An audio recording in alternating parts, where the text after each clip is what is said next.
नमस्कार दोस्तों, आपका एक बार फिर से बहुत बहुत स्वागत है अर्थ शिक्षा के इस चैनल पे। यहां पर आज हम बात करेंगे एक नई श्रृंखला के बारे में। उससे पहले मैं अपने बारे में थोड़ा इंट्रोड्यूस करना चाहूंगा। मेरा नाम शैलेश कुमार सिंह है। मैं अपने बारे में ज्यादा नहीं बताते हुए थोड़ा सा ब्रीफ इंट्रोडक्शन दूंगा। मैंने 2 पोस्ट ग्रेजुएशन किए हैं, साथ ही साथ इसके अलावा LLB की है और आपके लिए नई चीज लेकर आया हूं जिसका नाम है इतिहास के पन्नों में से।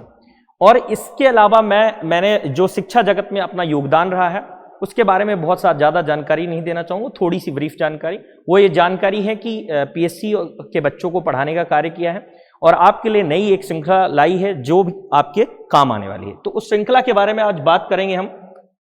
वो श्रृंखला है इतिहास के पन्नों में से। आप देख सकते हैं इतिहास के पन्नों में आज हम किसके बारे में बात करने जा रहे हैं, तो ये है बदरुद्दीन तैयब जी। बदरुद्दीन तैयब जी एक ऐसी शख्सियत हैं जिसके बारे में सबको जानकारी तो है, परंतु कुछ अंदरूनी चीजें हैं जिनके बारे में आज हम बात करेंगे। यानी उनके जो एक समय रहा है, जो इनका करियर रहा है, उसके अलावा इनका समाज के लिए क्या योगदान रहा, इसके बारे में बात करेंगे। तो इनका जन्म आप देख सकते हैं कि इनका 10 अक्टूबर 1844 को इनका जन्म हुआ और इनकी मृत्यु जो है 19 अगस्त 1906 में हुई। आज हम बात करेंगे बदरुद्दीन तैयब जी जो हैं पहले मुस्लिम रहे हैं जो कि कांग्रेस के पहले अध्यक्ष बने हैं, पहले मुस्लिम अध्यक्ष।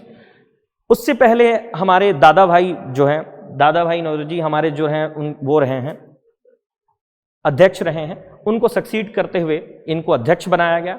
इन्होंने अपने कांग्रेस में रहकर बहुत ज़्यादा योगदान दिया समाज को आगे बढ़ाने का। जो मुस्लिम महिलाएं थीं उनको मुख्य धारा में लाने का प्रयास किया, साथ ही साथ शिक्षा के जगत में उन्होंने अच्छा प्रयास किया। ये पहले ऐसे बैरिस्टर रहे हैं जो कि लंदन से पहली बार बैरिस्टर की डिग्री जो है धारण की और भारत आए और पहली बार ही वह बॉम्बे हाईकोर्ट में उन्होंने अपनी प्रैक्टिस की शुरुआत की। उस दौर में सिर्फ अकेले ये ऐसे भारतीय रहे जिन्होंने अपनी शुरुआत अंग्रेजों के साथ की। यानी उससे पहले कोई भी भारतीय जो है वह बैरिस्टर बॉम्बे हाईकोर्ट में नहीं रहा। अब हम बात करते हैं इनके आगे की जो है बैरिस्टर के साथ ही साथ इन्होंने और क्या स्वतंत्रता आंदोलन में हमारी क्या मदद की लोगों की और क्या किया, इसके बारे में थोड़ी सी हम जानकारी लेते हैं। इन्होंने मुसलमानों को संगठित करके हिंदुओं के साथ आज़ादी की लड़ाई को आगे बढ़ाने का सबसे बड़ा एक बीड़ा उठाया और जाकर अलग अलग क्षेत्रों में जाकर, अलग अलग जगहों में जाकर मुसलमानों को जागृत किया और महिलाओं को शिक्षा देने की बात कही।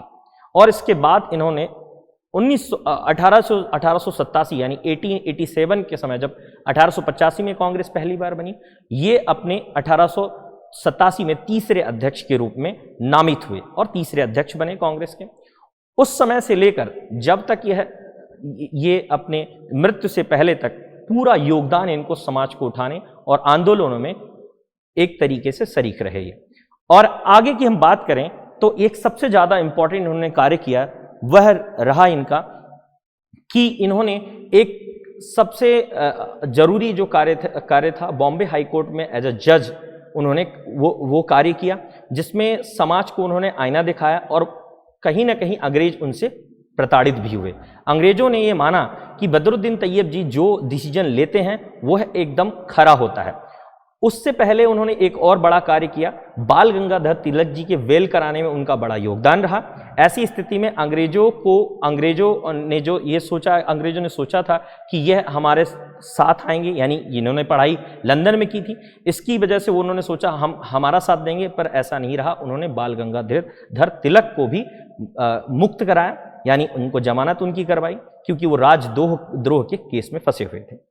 इसी के साथ इनकी हमने जो आगे की बात की है ये है पृष्ठभूमि की। तो मैंने पृष्ठभूमि में बाकी की चीजें आपको बता ही दी कि क्या इनका योगदान रहा और कैसे इन्होंने अपने कारवां को चलाया। एक महत्वपूर्ण घटना हुई जहां पर बदरुद्दीन तैयब जी ने